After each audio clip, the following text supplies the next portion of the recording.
Wouldn't it be nice to have several thought leaders in your industry know and love your brand? Start a podcast. Invite your industry's thought leaders to be guests on your show, and start reaping the benefits of having a network full of industry influencers. Learn more at sweetfishmedia.com. Sweetfishmedia.com. You're listening to the B2B Growth Show, a podcast dedicated to helping B2B executives achieve explosive growth. Whether you're looking for techniques and strategies or tools and resources, you've come to the right place. I'm Jonathan Green. And I'm James Carberry. Let's get into the show. Welcome back to the B2B Growth Show. We are here today with Aaron Agius. He is the co-founder at Louder Online. Aaron, how are you doing today? I'm doing very well, thank you, and thanks for having me. I'm excited to chat with you today, Aaron. Somebody that I follow pretty religiously on LinkedIn, Josh Fechter, mentioned something about you on LinkedIn the other day, and so checked out your profile and thought you'd be a fantastic guest for the show. We're going to be talking about LinkedIn. You have been getting some tremendous traction on LinkedIn, and you're turning that traction into leads for your agency. And so I think a lot of the folks listening to this will get a tremendous amount of value out of what you guys as an agency have been doing to capitalize on the traction. But before we jump into that, Aaron, I'd love for you to explain to our listeners, what is Louder Online? What are you and your team up to over there? Yeah, sure. We are a search and content marketing company working for clients globally. We typically work with sort of medium to enterprise clients. We're a team of over 50, and we're distributed globally as well. We're working for people like Salesforce, Intel, IBM, Coke, so some big names, and also a lot of sort of medium companies throughout the world. Our whole goal for working with clients is to drive traffic, leads, and sales, and we do that quite successfully. I love it. So, Aaron, for the rest of our time together, we're going to be talking specifically about LinkedIn. You know, I've been getting some traction with the platform lately, and can you tell us a little bit about your kind of background with LinkedIn and what led you to kind of seeing the success that you're seeing now? Definitely. So we've been using LinkedIn as a lead gen source, a main, core lead gen source for our agency for about 5 years now. And we have not run a single ad on LinkedIn either. So it's all organic. We've been doing a lot of stuff. So I love the platform. One of the things that we've done is set up a group on LinkedIn, and the whole purpose of that group was to enable us to be able to stay in direct contact with our target clients. So with having a LinkedIn group, we initially set it up as a Marketing Leaders of Australia group, and have recently opened that to be global.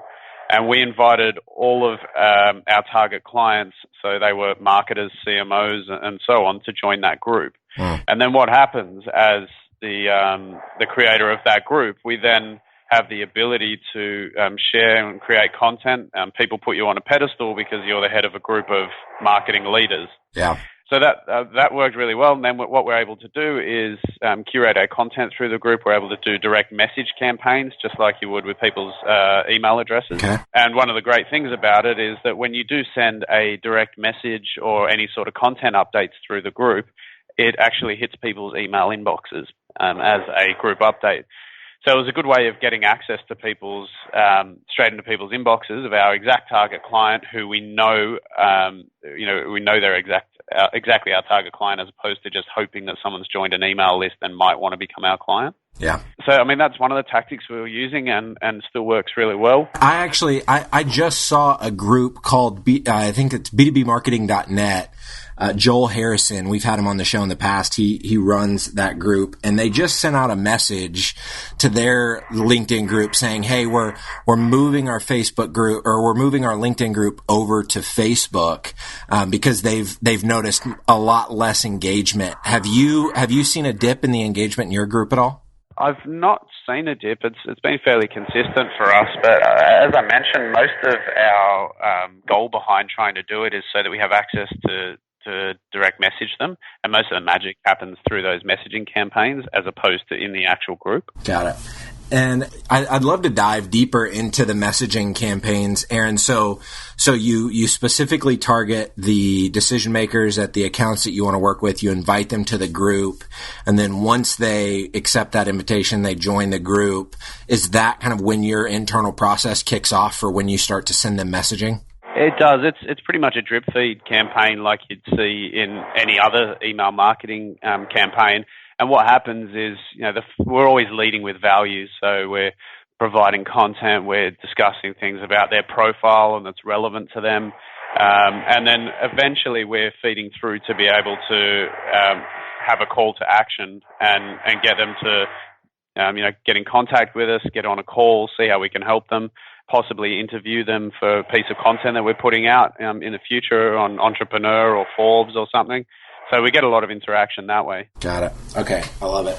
And then, is there ever a point in the sequence, Aaron, when you make a direct ask for, when you actually ask for the business, or do those things happen kind of organically after you've engaged them in another way?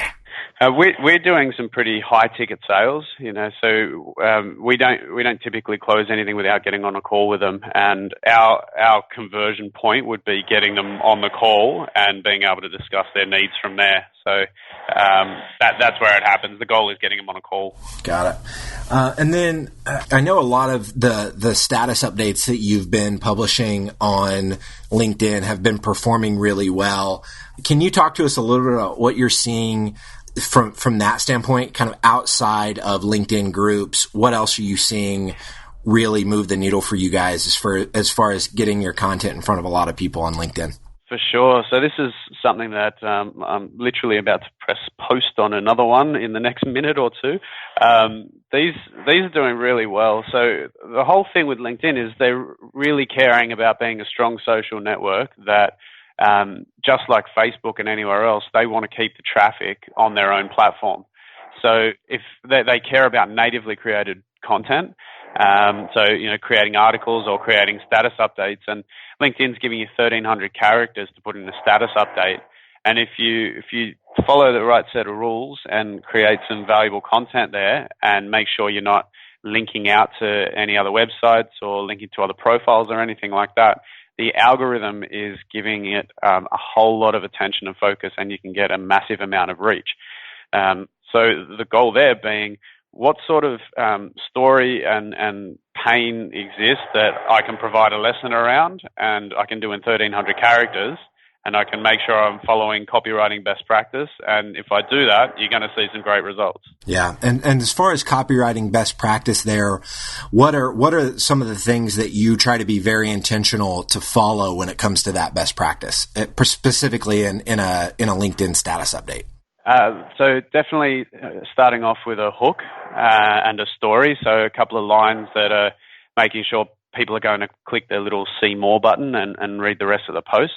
So definitely hooking them in and getting them in that narrative, and then really agitating a pain there that exists. So making sure that they can see that there's a clear pain that I went through, and then what were the lessons learned in that pain, and then what have I come out with, and what can I provide to others to help them get through something similar.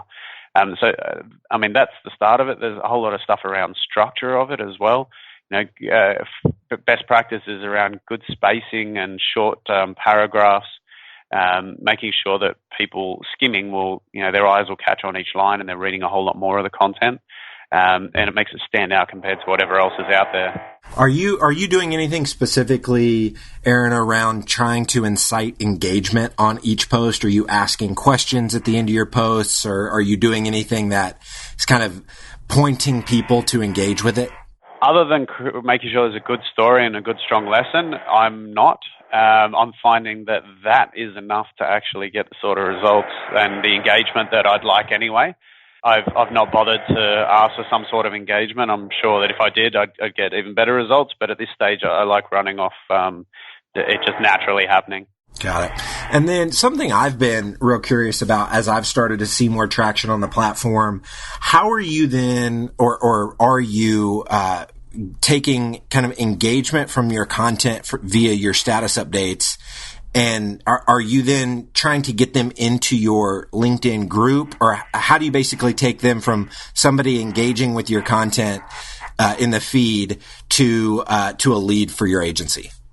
So the surprising thing is that, and this is what I think a lot of people who aren't doing this don't actually see, is that not only do you get hundreds of thousands or millions of views on your status update, but you're then getting, overnight, I'll get 600 connection requests. I'll get messages upon messages of people asking for advice, or I've got leads coming directly through simply because they read the content and think that's fantastic. They check out my profile and the agency, and they come through as a lead.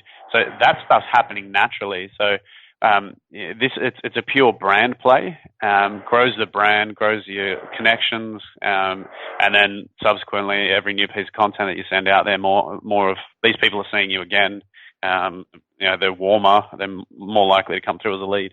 I've noticed that. I've noticed that a lot as well. As I think yesterday I got something like 100 connection requests because I did a video on Friday that I haven't quite figured out video yet. It says that I've only got 10,000 views on the video, but it's acting as far as engagement like posts that I've had, like text updates that I've had that have been viewed like 50,000 times. So I don't know if the views and the like the status update views and the video views are counted as the same thing, but regardless, I'm seeing a ton of connection requests, and a lot of those are for people that are qualified buyers of our service. And so trying to figure out, okay, how do I, they've come to me, how do I start a conversation that can ultimately map to us possibly working together? But I also don't want to be, I don't want to, them to connect with me and then the first thing out of my mouth is, hey, let's work together. So it's been interesting trying to figure out, okay, what's the balance of, really trying to add value to them in a genuine way before I try to engage that conversation. You mentioned featuring people in columns that you guys write for like Entrepreneur and Inc. Can you talk to us a little bit more about that strategy? Yeah, it's kind of twofold. On the one hand, it makes sure that I'm regularly creating content on all of those publications, probably 20 to 30 different posts a month. So in doing that, it's handy to be able to cover topics where I'm interviewing or getting insights from people on the ground that are CMOs. So on one hand, it's great for content. On the other hand, people love to feel like you're asking them for content to be interviewed and that you're going to write about them on one of these publications. And so it pulls down the barrier to getting them on an actual call with you. And then the questions that I'm asking are all to do with how they're going, what difficulties do they see in content marketing or SEO nowadays. So I'm hearing exactly what their struggles are in their business. And then at the end of it, I'm poised to be able to say, I can help with all of those things. Got it. We have a similar strategy with my Huffington Post column. I've been doing a series of roundup articles, and so I'll actually poll LinkedIn and say, hey, I'm doing a series on account-based marketing. Who do you know that I should talk to? So I'll get, a really engaged post of people commenting, all the people in their network that are ABM wizards. And then I'll get those folks, they're typically marketing leaders at B2B brands. And so I'll get them on the phone, ask them a series of questions. And then each article that I write, I've been featuring anywhere from 12 to 15 different executives in one article. So it helps from because now I've got 15 different executives all sharing the piece, but it's also working to give me kind of multiple reasons to touch base with each of those executives because I'm featuring them in more than just one article. So that's something so as soon as you said that, my ears perked because I've been seeing really great results with that as well. Yeah. And it's a win-win, right? Everyone is getting something out of the situation. So it's great. It's not just you trying to draw leads out of someone that's just not interested. Yep, exactly. You're featuring them in a publication that gives their brand exposure, and there's I have yet to find a CMO that is not wanting that. Yeah, exactly. Is there anything else around LinkedIn, Aaron, that you'd like to share with listeners before I let you go today? I think we sort of touched on it a second ago. Be providing value in everything that you do. And if you lead with value in the content that you're creating, if you're creating a group and you're curating content, you're providing value to others. If you're doing direct message campaigns and you're providing value to these people, you're going to see results after that. I mean, stop going in for the ask straight away. Build a relationship, provide value, and you've got a long-term play there. Yeah, actually the post, my LinkedIn update today, actually, as we're recording this, I just hit publish like an hour ago, and it talks about that exact same thing. We're trying to build a community around this idea of adding value first, and I think so many people can benefit so greatly, whether they're marketing or in sales, but just stopping and saying, how can I add value to the prospect? Even if it's completely independent of our product or service, if I can add value first, I'm going to build a real relationship, and that relationship is ultimately going to be what leads to revenue. So exactly. I completely agree with your line of thinking there, Aaron. If there's somebody listening to this and they want to stay connected with you, Aaron, or learn more about your agency, what's the best way for them to go about doing both of those things? Yeah, look, connect with me on LinkedIn and you'll see a lot of what we're talking about. Otherwise, I'm on Twitter at I am Aaron Agius, or find us at louder.online. Love it. Awesome, Aaron. Well, thank you so much for your time today. I really appreciate it. Thanks for having me. To ensure that you never miss an episode of the B2B Growth Show, subscribe to the show in iTunes or your favorite podcast player. This guarantees that every episode will get delivered directly to your device. If you or someone you know would be an incredible guest for the B2B Growth Show, email me at jonathan@sweetfishmedia.com and let us know. We love connecting with B2B executives, and we love sharing their wisdom and perspective with our audience. Thank you so much for listening. Until next time.